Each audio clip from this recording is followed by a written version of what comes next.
Welcome back to Perspectives on Human Communication. It's hard to imagine, but we are down to our last week with our last couple of theories, and we are returning back to the origins of communication in this last week, and we are going to talk about two theories that deal with rhetoric. And of course, rhetoric, at least in the Western world of education and intellectual tradition, originates with the Greeks and Aristotle, Plato, Socrates. So the first theory that we're going to look at is Kenneth Burke's Dramatism. And this theory was really a rebirth of rhetoric. Rhetoric had gone through a number of different transformations and different iterations as people studied different aspects of rhetoric, and we'll get to that in the second theory. But Kenneth Burke really revitalized the study of rhetoric by conceiving of it in dramatistic terms. Burke was a really interesting guy. He was virtually self-educated after high school. During high school, he lived on a farm, really lived his whole life on a farm, and would make his way to the library frequently. And pretty much, I think he was known to have read almost every book in that library. And after high school, he just continued to learn and read as much as he could. And consequently, when he started writing and became an academic, he sort of assumes that you've read everything in the Western world. And so he has a really broad grasp of literature and philosophy and ideas. And so when you read him, you get exposed to a really well-rounded understanding of the world, and he kind of expects you to have read all of these things, and so sometimes it's pretty dense or tough reading. But he wrote a number of books related to rhetoric, and one of them I have pictured on this slide, The Grammar of Motives. He wrote another book called The Grammar of Rhetoric, and those are his two key books where he really begins to tease out his theory of dramatism. Now, of course, Burke was working from Aristotle's ideas and his tradition, and we'll come back to this when we look at Aristotle's rhetoric, but we need to understand that Aristotle was looking at rhetoric as a way to examine how some people were successful in making arguments and persuading people, and how some people were less successful. And so I've highlighted this little excerpt from his book. Aristotle really had some notes that one of his students had recorded and preserved for us. He didn't write this book, but it was really his notes, and it's been called The Rhetoric.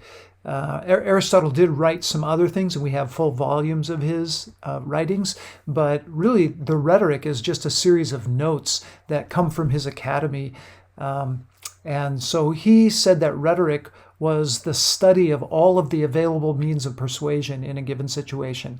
That's his definition of when we're studying rhetoric and we're studying persuasion. That's what it means. You might notice that that's really different than the way we use that word today. A lot of people use rhetoric and they think of it as kind of flowery or erudite sort of language and speaking, and we say, oh, that's just rhetoric, and we say it like it's not substantial. But rhetoric really is substantial, and that's what Burke really rebirths in the study of rhetoric is the consequence of our words and the way that we use language and what it actually does. So he's building off of many of Aristotle's ideas. So what does he mean when he talks about dramatism? Burke, pictured here with some of his students, says that really language is at the heart of action. And he says because action is a huge part of drama, in fact, he contrasts action with motion. He says the world just existing on its own without human intervention is in motion. Things happen naturally and organically via motion, and they would happen with or without human interaction or intervention. But the minute you involve humans in a situation, he says it turns to action. And language is a primary vehicle of action, or he says language is a species of action.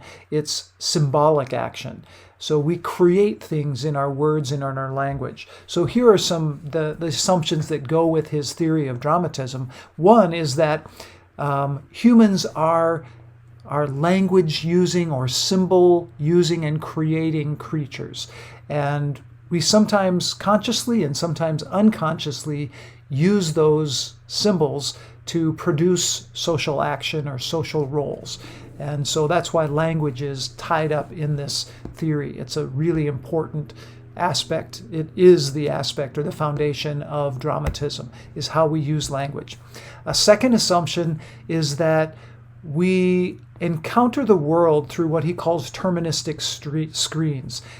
He says that when we assign symbols to the world, that we alter that world. As soon as we layer over a symbol on top of the world, on top of reality, it changes that reality and how we see it. And so sometimes those words illuminate a certain aspect of that word, of that reality. Sometimes they obscure or deflect certain aspects of that reality. And that's what rhetoric is, right? Remember, rhetoric is the use of tactics or techniques. Aristotle called it an art, in order to persuade or convince people. And so rhetoric and understanding how we use language strategically to alter our world. And he said, Burke says, we encounter our world through this terministic screen, and it changes how we see something. So take one issue that's debated out in society, life. And when does life originate? And should we take life in the womb, right?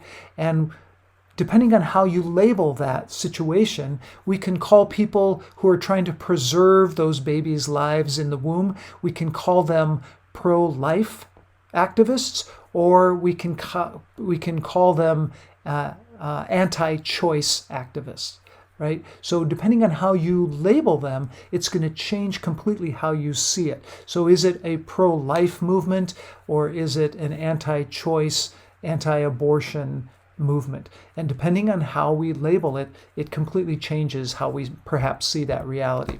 And then the final assumption in this theory is that we are choice makers. In our use of language, we're making strategic technical choices, and he calls that agency. As we make our choices, that's how we act upon the world, and we move things, we take things from movement or motion to action. And we produce action in our words. Some of the significant things that he brought to the study of rhetoric are really twofold. One, he shifted the focus of rhetoric from the speaker's purpose in what they were doing to what he called identification. And we'll talk a lot about identification when we deal with this theory in class.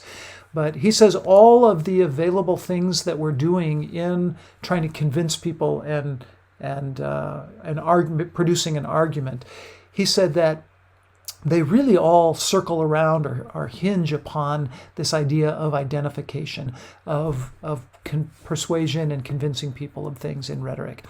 And then the basic function of rhetoric was the use of words by humans in order to produce action in other humans or other agents. And sometimes that action was just a change of mind, an attitude, and sometimes it was actual behavior you were trying to convince people of. So in Burke's rhetorical philosophy, he says that language is a strategic response to a situation, and that means it's drama. Life is drama.